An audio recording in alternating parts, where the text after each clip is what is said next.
English translation, 8th contact, Tuesday, 18th of March, 1975, 15:04. Rs. This contact took place 2 days earlier than originally foreseen, as Simyase returned from her assignment 2 days earlier. Today I have a lot of questions, if you allow. If there are not too many of them. I do not know. My first one concerns the material. What is it?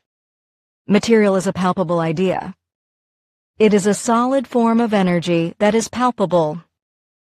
That is commonsensical, but how does material come into being? The principle is very simple, however, I am not allowed to tell it. However, it is a fact that any energy can be converted into solid forms. It is only necessary to highly focus and highly concentrate the respective energy, whereby it can be converted into solid material. In this manner, the elementary building blocks of the solid substance of the material are created: neutron, proton, and electron. From these, the atoms and the variety of the chemical compounds form, which then in their three different states of aggregation form the solid external casing, which is nevertheless known to your scientists. Solid material as well as your kind of energy are in every respect of equal value. That is to say that kind of energy is absolute material, just as kind of material is absolute energy. That means that without exception, anything in the universe consists of material or energy. The two terms, energy and material, represent fundamentally one and the same, but they specify their two different forms, the coarse substantial and the fine fluidal. Coarse substantial means material, fine fluidal means energy. Well and right, but that does not explain my question. Because I want to know how material does fundamentally come into being? From the energy, of course. You are not being precise enough. I think that prior to the energy, something else is probably a decisive factor. Because as far as I know, two factors each forming a oneness in itself always need to come together in order to result in a oneness again. You are relentless and are bringing me into a quandary. I do not want that. All right. I will explain everything to you as far as I'm allowed, although you apparently once again know more in this respect than we know about you. Material is the embodiment of an idea. As energy, material is fine fluidal, and as mass it is just highly concentrated and condensed. Both types can be produced by apparatus, which you too are already practicing in various forms. Normally, however, they are produced completely naturally, namely through spiritual power, which is preceded by the idea. Fundamentally, the creation is responsible for this, a tremendous spiritual form, a factor that, in turn, embodies kind of energy. It is from the creation that the idea arises. The power of the spirit which, in turn, embodies energy, then condenses and concentrates the idea into fine fluidal energy, which is then condensed by even greater concentration into the coarse substantial, into the material. Then the whole universe, with all the trimmings, is actually only an idea condensed and concentrated into the fine fluidal and coarse substantial energy? Sure. What then is this tremendous spiritual form, the creation factor? The creation consists of an idea in the creation, condensed in the creation to the kind spiritual energy. We also do not know more about the creation. Then you do not really know more than I do in this regard. That is so because when a life form is able to reveal this secret, it becomes part of the creation as such. That is about how I imagined it to be. But I still have further questions, Simyase. Just ask, but be conscious of the fact that I am not allowed to reveal any secrets that would still be detrimental to the development of the consciousness of the human being of Earth. Therefore, please spare me questions that are of a scientific nature and so forth, because in the future I would have to leave them unanswered. But precisely such questions I still have in store, because I have been instructed to ask them to you. If these questions for the answering fall under my authority, then I will of course answer them for you, however only for the sake of your image, since the answers to the questions are still being expected. But do not ask any such questions in the future, because I would have to withhold the answers from you. Such questions would lead too far and ultimately bring the human beings of Earth more cognitions than would be good for them. Their development of consciousness is still just too inhibited in every respect. If, on the other hand, you bring up questions of yourself that are in your own developmental interest, then I can go very decidedly further in answering them, this you know. It is just that then, you must not talk about certain things, and you are asked to keep them to yourself. Your friends and acquaintances have in no way progressed so far that they would understand certain things. According to the scheme, you can classify some of them under the periods 3-2 and 3-1, as well as 3-3. Only one among your current friends falls within level 3-7. But they are all still subject to the urge and need of wanting to advance further than is consciousness-based beneficial to them. Hence, they also raise questions for you, which exceed their processing capabilities. And as a result of the same urge, they also wish to be able to enter into contact with us. This, although they know very well that this will not be possible. They must first recognize the fundamental, elementary truth and acknowledge it as such before they can go any further. But they are still in the stage of doubt and do not want to let the truth of truth as such become effective in themselves. I did not want to offend you, Simyase.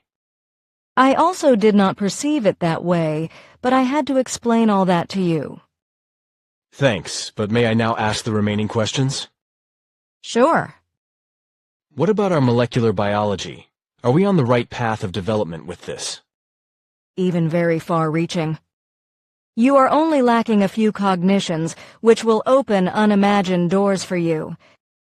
Your scientists are on the verge of making very great discoveries and cognitions, which will result in very great possibilities. I am not allowed to explain any more about it to you. I am content with that, thanks. My next question is about the gene, which makes up the hereditary factor. Are you allowed to tell me something about it? It is the carrier of hereditary properties in the color bodies. That is clear to me. But how does a gene originate? And are the chromosomes equal in all life forms? They are not, as far as the second question is concerned. Depending on the kind of being, they are different, and they also vary in their number. Human life forms, however, normally have the same number of chromosome pairs. Do these color bodies then have any influence on the age limit of the life form? Or is the age a genetically determined factor? Certainly, it is a result of the genes. The genes control the cell functions via the brain and the spirit, and they direct life, regeneration, and decay of the cells. Thanks, that is sufficient already. What functions do the chromosomes themselves have? They determine type, form, and gender of the life form. They are also the fundamental carriers of the genes, which exert their factorial influences on the chromosomes and, depending on the factor present, cause them to switch to normal or false circuits and can also cause mutations. Does Mongolism also fall under such a mutation? In this context, only partially, because this is fundamentally based on a damage of germs due to numerous possibilities, which in many cases is able to generate a supernumerary chromosome. Unfortunately, I do not understand enough of this, but the answer is sufficient for me. However, what do these chromosomes consist of? Mainly of proteins and nucleic acids. Good, but now, what about heredity? You just do not let up. Each gene results in the inheritance of once existing characteristics. Each individual attribute contains the attributes of both determinative factors, namely the negative and the positive, the male and the female. However, due to various possible influences, faulty circuits or faulty breeds can result, from which mutated life forms can develop. It can also happen that a dominant gene overshadows a recessive gene, whereby this gene cannot reach the development. Nevertheless, both genes can then be passed on. Of course, genes are also able to change in the course of time because, like everything else in the universe, they too are subject to an evolutionary or degenerative process. I understand, even if this is not exactly a distinct field of knowledge of mine. But what about the inheritance of knowledge, or simply the intelligence? This is in no way related to the genes, because intelligence is the result of the evolution of the consciousness. However, spiritual and consciousness-based thinking and its resulting factors, such as knowledge, essence of wisdom, and intelligence, are pure factors of the consciousness, which can therefore express themselves consciousness-based and organically in the brain, which consists of acid substances. These acids form the carriers of consciousness-based essence of wisdom and intelligence in a solid form, while the spirit, however, fundamentally contains within itself the same knowledge as a fine fluidal factor. Even as a coarse, substantial life form, everything is determined by two factors, so therefore the purely spiritual or fine fluidal life form, as well as the coarse, substantial form, must be present. In this case, this means therefore that essence of wisdom and intelligence are present as spiritual energetical, as well as material consciousness-based coarse substantial forms, as organic acids. This enables that essence of wisdom and intelligence can be further transplanted in a coarse substantial manner. This means that, for example, these acids can be taken from one brain and be genetically modified in order to replant them into another brain. As a result, entire races of life forms can be brought to an equal level of essence of wisdom, knowledge, and intelligence without each individual being having to go through the different evolutionary periods. In this way, even a new spirit form, which the human being of Earth often mistakenly refers to as mentally ill and idiotic, can be turned into a highly developed knowledge and life form. But your scientists have already been working in this direction for a long time, and have also had very good successes to record, even though this is not known to the general public. Intelligence and essence of wisdom are thus in no way the result of genes, and they are also not transmitted and brought along by the spirit itself which inhabits the body. This means, therefore, that an intellectual or very wise human being can bring offspring, which the Earth human describes as mentally ill and idiotic, whereas, however, human beings who are weak in consciousness and intelligence can procreate offspring of horrendous development of consciousness and intelligence.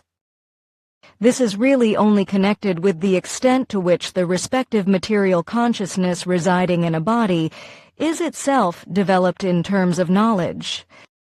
If, however, essence of wisdom and intelligence were the result of genes, then a new spirit would never find a home body, while the already existing life form would very quickly be destroyed and extinct because it would be spiritualized too quickly. This would be the case because only more and more highly developed life would be procreated, and thus no opportunities for new spirits to live and develop would be offered any longer. But why, then, are the so-called spirit illnesses inheritable? There are no real spirit illnesses, but only material illnesses of consciousness, and these are based on a delusion, brought about with Gewaltsamkeit, of a consciousness that is either still underdeveloped in terms of knowledge or is already educated. And since the genes are influenced by the consciousness, they catch the confused impulses, store them, and create the confused idea to become the confused life form. Life forms disturbed in such a way, however, normalize again from generation to generation, through the unstoppable further development of the spirit, and through the regeneration of the consciousness, through the evolution which is caused periodically. This means thus that by the confused material consciousness, which uses the power of the spirit, vital functions of the genes are impaired, namely by the faulty control of certain factors. This faulty control then in turn sets off its impulses in order to intersperse the brain acids with the same false factors and to cause a confusion, a delusion that as a result actually becomes organic. The evolution of the consciousness, however, ensures that the delusion can normalize again over generations, as I have already mentioned. Life forms disturbed in such a way may be burdened differently depending on their kind, but likewise their offspring. Depending on the stage of development of the body-inhabiting spirit of the offspring, these can become more or less disturbed in their consciousness, a very low-developed consciousness, quite decidedly more than a highly developed one, whereby it is even feasible that through the power of the spirit, such faulty controls are able to neutralize themselves. So it is absolutely possible that a life form ill in consciousness produces offspring that are in no way abnormal, as you say.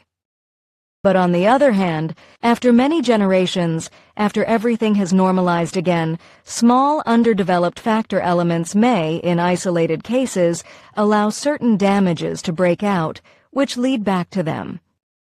Fantastic, but there are so many so-called mental illnesses. That would take us too far. Of course, if I may then ask you another question. Sure. It concerns the problem of the theory of relativity, in particular time dilation. You know about that, though? I am not asking for myself, because the questioners want an answer from you. Oh, I see, of course. But I must expand a little on this. There are various possibilities for mastering the space. To describe them all, however, would make no sense, as they would be too incomprehensible and too fantastic for the human beings of Earth. With flying objects, however, there is only a single possibility for mastering the space safely. This possibility is that of hyperspace, in which a dilation of time is abolished, since the theory of relativity remains just that, a theory. But the elimination of a time shift or time dilation requires the breaking through to the hyperspace, as I have already explained before. I am not allowed to give more precise details. But in any case, the jump occurs very quickly under the momentary paralysis of the protective shield and with suddenly increased speed, which results in an instantaneous expansion of the mass. This means that the process to be initiated occurs so quickly that the speed and certain processes, which are generated by apparatuses, distort the material within millionths of a fraction of a second, making it a fine form, which is capable of timelessly traversing the superspace. As said, it is not just about the speed, even though it exceeds that of light thousands of millions of times, but various other processes are additionally required. Only due to the speed itself, the effect of the mass changing is created, which is what makes a hyperjump possible. The mass of a body grows in proportion to the increase in its speed. This means that the mass grows endlessly. However, our ships are protected by protective shields, and these prevent this process, and only the switching off of the shield allows for the distorting effect. It is precisely this process, then, that is then exploited to accelerate the actual distortion and to cause a dematerialization. As a result, space and time become paralyzed at the same time and cancel each other out, meaning that the ship is already rematerializing at its destination when it dematerializes at the point of departure. This whole process lasts no longer than a millionth of a fraction of a second, so that also life forms crossing the hyperspace do not have to pay the price for changes of any kind. If spaceships fly slower than the speed of light, then this requires firstly an irresponsible amount of time, which is, however, particularly with newcomers to space travel, always the case. Everyone only learns from experiences and cognitions. Secondly, this type of spaceflight is very dangerous and puts every reaching of destination into question. If a spaceship breaks through the speed of light without using the hyperspace, however, then that catastrophe, which you call the theory of relativity, befalls the ship and its occupants. Speeds above that of the light harbor all sorts of dangers if the barrier of hyperspace is not breached and superspace is not made an ally. Time dilation is just one of these dangers. Another danger is that in this case, too, the mass of a spacecraft expands to infinity in relation to its speed and can, under certain circumstances, result in the destruction of the ship and its occupants. There are, however, still many other dangers. Nevertheless, all life forms must complete their evolutionary process through which they gain experiences and knowledge. Also, our forebears had to struggle with these problems and got lost in space and time. However, the same has happened and is happening to other life forms. Hence, it happens again and again that some time travelers from the past appear, which often causes very big problems for them. Often they can no longer find their home worlds, or else find them completely destroyed. Now and then, beings of this kind that are foreign to the galaxy also appear, which have already penetrated as far as Earth and will also continue to come again and again. Some such time travelers have also been stranded on the Earth in earlier times and never left here. Old strange legends and tales about them are known among you. Nevertheless, in the course of time, many of these creatures died out, or they degenerated or mixed with the earthly life forms. It is also not uncommon for such time travelers to visit the Earth even today, and many are among them who never find their home worlds again and therefore simply settle somewhere on other worlds. Often, however, they also get lost in the expanse of space and die. Not seldom they are thousands and even millions of years on the move, while for them, however, only few minutes or few years pass. The dangers of speed are very great, and they already start at just a few kilometers per hour, if the flying objects or vehicles are not shielded. Even minimal speeds of a few kilometers per hour impair the material in its shape, structure, and stability, if no protective measures are present. A natural consequence is the expansion of mass and the decomposition of material.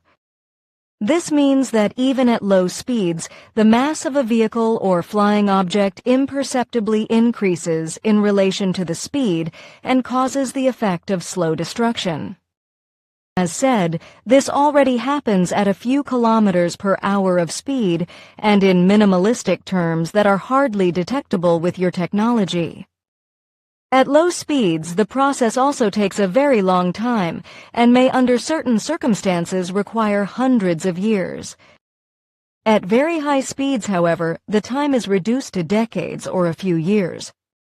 Also, the life forms themselves are impaired by this process because also their masses change because of the speed. The function of the brain becomes affected because its mass changes. This has the consequence that all functions are slowed down and outages occur. In other words, this means that all of a sudden the thinking and reaction functions stop and a void develops. The life form thereby loses control over itself and its vehicle. The life form effectively loses control over its own functions. Of course, any life form is capable of gradually getting used to and controlling these factors to some extent. However, for every life form, there is somewhere the absolute limit where it simply must fail. According to earthly terms, it may often take years before such incidents plague a human being. Young and powerful in every respect, the human being is able to endure very much. However, there also comes his or her time when he or she becomes subject to the disregarded laws of nature. Every individual is different from another, and so also his or her limits. One thing is certain, though, once a life form fails in this respect, its limit of what is tolerable has been reached, and it must no longer operate any machines of any kind that reach more than the speed of its own walking, unless such machines are protected against the mass-expanding influences. If the human beings of Earth would observe and follow this recommendation, then they would have less hardship, misery, invalids, and fatalities to record. But the human being is willfully stubborn, as he or she has been for ages, and he or she does not want to be taught. Still today, he or she considers himself or herself the crown of the creation and lives in the delusion of being the only human life form in the universe.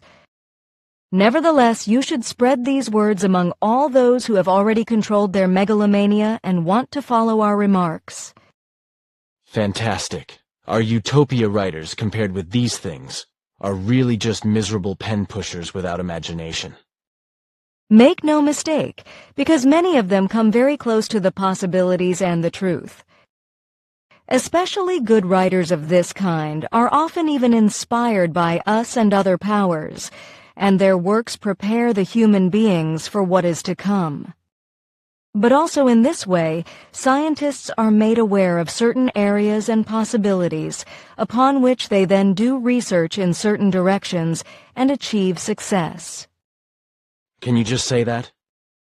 Certainly, because time has come for this explanation, and furthermore, very many human beings are already thinking about it, even if they only suspect these connections. Then the rapid development of technology, etc., over the last 100 years is thus not solely the work of the human beings on the Earth. No, because also we and many others have contributed some things, even though the development is conditioned by the age. You mean the Aquarian Age? Sure, that is the era I am talking about. It will bring developmental change events for the human beings of Earth, very good ones, but also very bad ones. Particularly grave are in this regard the religious influences, because this intellectual spiritual consciousness-based era brings forth very many new and evil types of religions and sects, wherethrough the human being is supposed to be even more struck in their delusion, whereby also sectarian mass suicides and murders are to be feared. But we want to try to prevent this, because otherwise the same thing will happen that happened to our ancestors, namely that the sect rulers and scientists will, as time goes by, also elevate themselves to Eichwichs and bring about the same catastrophe over creatures and solar systems as it was also characteristic of our forebears and many other races. Particularly the scientists are always the ones who first recognize the truth, that above a life form and above all stands the creation alone, who behaves completely passively, however, in every respect toward any creations and events in the universe. The naming as such of the creation says what the creation is about. It is the creation. Over 7 great times, the creation creates life in countless forms, over and over again. The creation constantly creates new life forms, unstoppably. But once these are created, they are left to their own devices with the life task of their development. Another question concerns soul and spirit, simyase. Am I right with the assumption that they are not one and the same? Of course. Soul and spirit are not 2 different terms for a single factor, namely not only for the spirit, rather they are based on 2 different values. Okay, and what about the human psyche? It is actually the soul, right? You know and understand more about this than any of those you call clerics, psychiatrists, or philosophers. That is a whole garden of flowers. Which, however, you can enjoy. Thank you. But now once again a question regarding the age. You said that the age would be conditioned genetically. Does that apply 100%? Not to that extent, no, because various other factors still play an important role. The most important points with this are the external influences, such as living conditions, health, nutrition, and environment, and so on. That is what I thought. Are you able to explain more about that to me? That would take us too far. Okay then, but how is this then with you? The laws are of equal value throughout the universe. When we have a higher life expectancy than the human being of Earth, then this is conditioned by life. But at the same time, research and evolution also play a role that is not insignificant. That is already enough, thank you. Are there therefore any possibilities of influencing the life expectancy according to our current choosing? Of course there are, but I am not allowed to mention these possibilities, especially not in terms of genetic factors. Then let us leave it. However, are you then allowed to tell me something according to which at least symptoms of illness can be contained? In what respect? Although I do not believe in them, I am thinking of so-called lucky charms, of amulets. That is nonsense in every respect.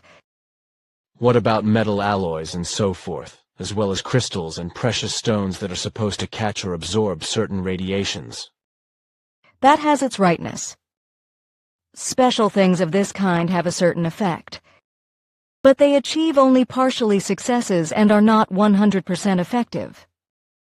Fundamentally, however, they are valuable and can save a lot of hardship and suffering, whereby the fact must be seen, nonetheless, that related successes are, as a rule, only won through delusion and imagination. There are, however, certain methods to let crystals and precious stones, etc., become effective medicines. Can you tell me some? Sure, but I would recommend to you that you keep these things to yourself. Since you do not have regular earnings for reasons I know best, you could make and sell these things yourself as very useful aids. I am no materialist. That has nothing to do with it because you too must live. Of course, but I have to think about that first. Do that thoroughly, because you can thereby help many human beings. If that is so? It is so. Then I agree. However, I must comply with the laws that govern us, otherwise I would come in conflict with them.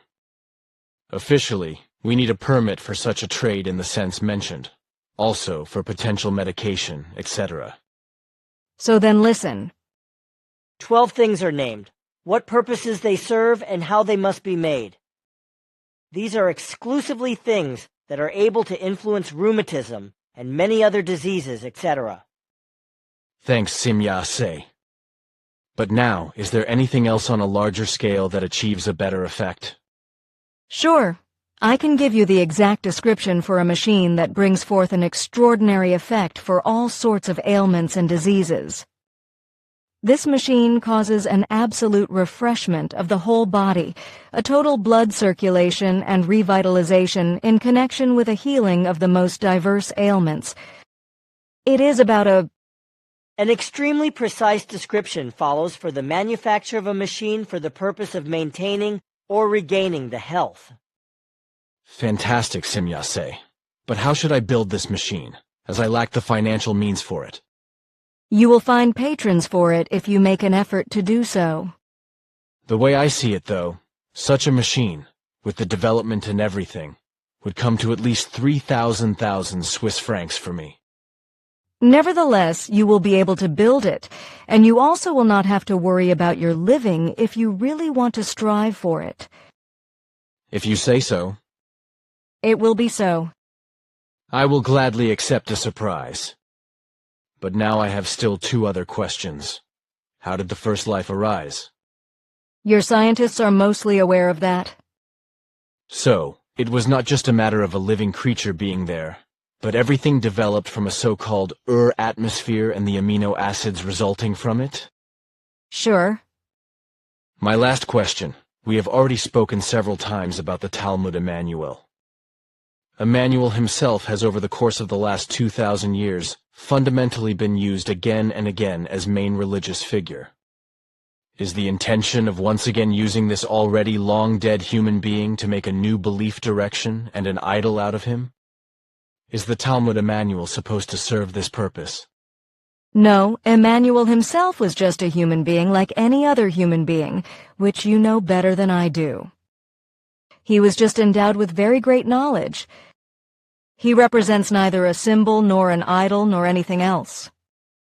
He was certainly a teacher, a prophet of the spiritual and conscious-based knowledge and the essence of wisdom, but, however, nothing beyond that.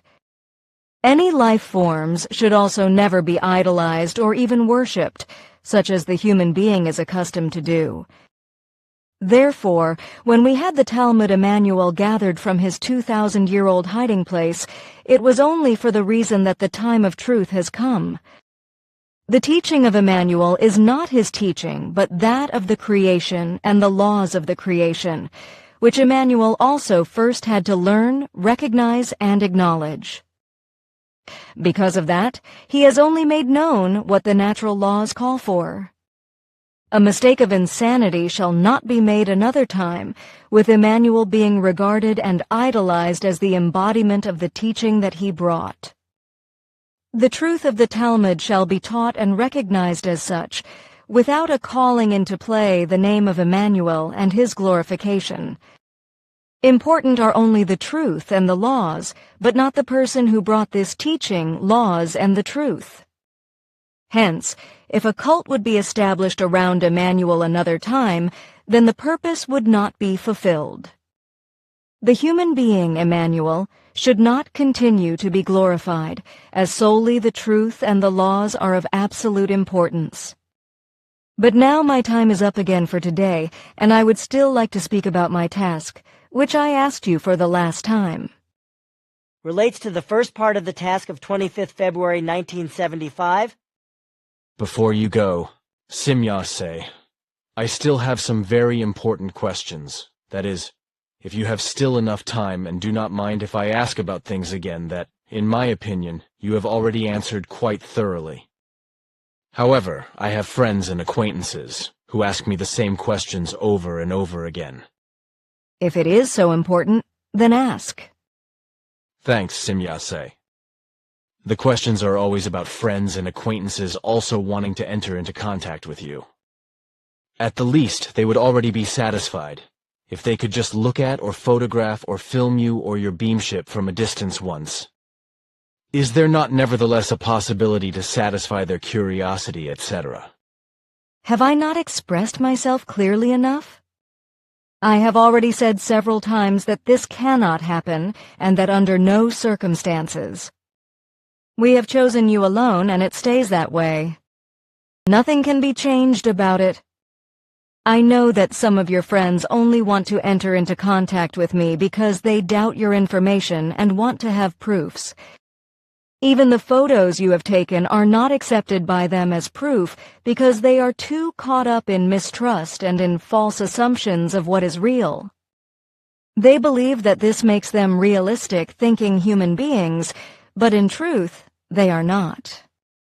Their recognition of reality is not based on the knowledge and cognition, but on a line of argument that makes themselves uncertain. They believe that only what they are able to see with their own eyes and touch with their hands is real, whereby they, however, do not consider that they can be deceived by their own seeing and touching.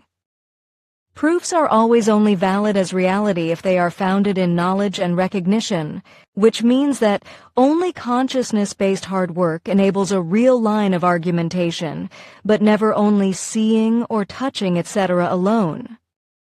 For these reasons, we gave you several times the opportunity to collect photographic material, wherethrough you could confirm visually all your information in relation to the existence of our beamships. And although you have many good pictures at your disposal, one does not believe you. On the contrary, further evidence is demanded in the form that we should break our own principles in order to make contact with other human beings of Earth as well. But we will not do that and also will not deviate in any other way from our directives. But we do not want, and also are not allowed to exercise any coercion to convince the Earth humans of the truth. We may only do what is within the scope of our directives, and these state that we have chosen you by determination, and that you should spread the truth at your discretion. However you want to manage that is up to you, because you are a free life form. Explain to your friends that we are not willing to fulfill their questioning demands for a contact with them. It is absolutely impossible to go along with that in every respect. For the time being, you should furthermore also not take any additional photographs of my beamship, because the ones available to you are completely sufficient. I have given you ample opportunity to create good photo proofs, which are nevertheless doubted in many cases. Hence it should suffice for the time being, because it is neither our nor your task to lift doubters and critics from their consciousness development inhibiting doing and acting. The tasks lie in completely different areas, which is known to you. That does not sound particularly friendly, Simyase. And it also disappoints me in the sense that I shall not take any more photos. I bought a movie camera during your absence because I wanted to shoot a film of you and your beamship. I am very sorry for your disappointment, but my determination shall remain the same. But I still want to allow you to use your movie camera in the sense that you may film my beamship.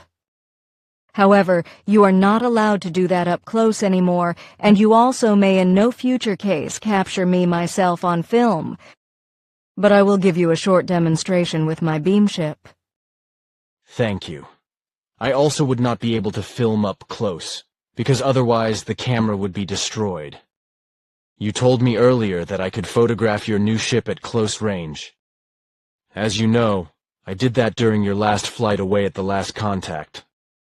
Unfortunately, it did not work out right, because my new photo camera exploded in my hands, so to speak. The exposure meter and the viewfinder were destroyed, and the camera was flung from my hands. I had to hand it over to a costly repair. See pictures on page 58. Is that really so? Of course, should I lie to you? Certainly not, and it also was not meant that way. I am sorry for the incident, and I will investigate it.